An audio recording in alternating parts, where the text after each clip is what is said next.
Ano daw mas okay sa beginner? Fazio o PG1? Pag-usapan natin. Sa totoo lang, pareho naman silang newbie friendly. The difference are, yung isa, automatic, si Fazio. Isa naman is semi-automatic, which is yung PG1. Semi-automatic meaning wala siyang clutch sa kamay.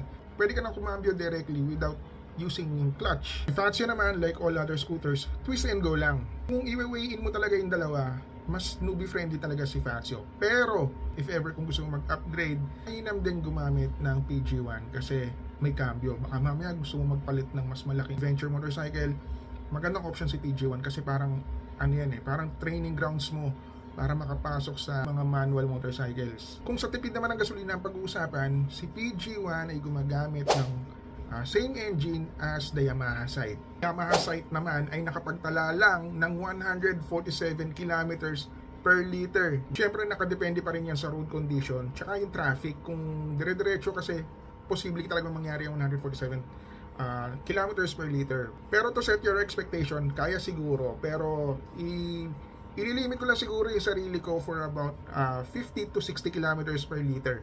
Kita mo naman kung gaano ka nipis at kung gaano kagana PG1. Yun nga lang, syempre, mag-iiba na yan pagka nilagyan na ng mga accessories. Ngayon, lipat naman tayo sa gas consumption ni Fazio. Tingin ko kaya naman tumakbo ni Fazio ng around 40 to 50 kilometers per liter. And huwag mo kakalimutan, meron siyang Blue Core Hybrid Technology.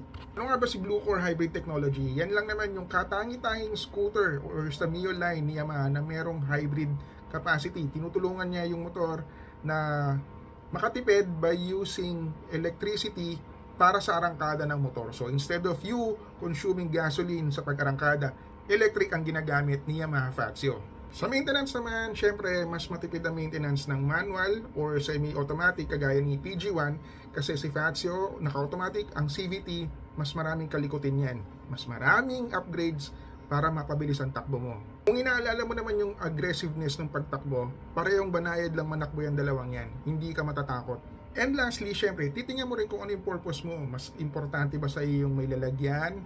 Mas importante ba sa iyo yung may footboard? Mas importante ba sa iyo yung comfort na makukuha ng back ride mo? It's all up to you. Kayo, ano may dadagdag nyo dito sa mga sinabi ko? Ilagay nyo dyan sa comment section para matulungan natin yung mga iba pa nating aspiring riders na namimili din between the two, the Yamaha PG1 and the Yamaha Fazio. Comment nyo dyan sa baba. Kita-kits sa daan. Ingat!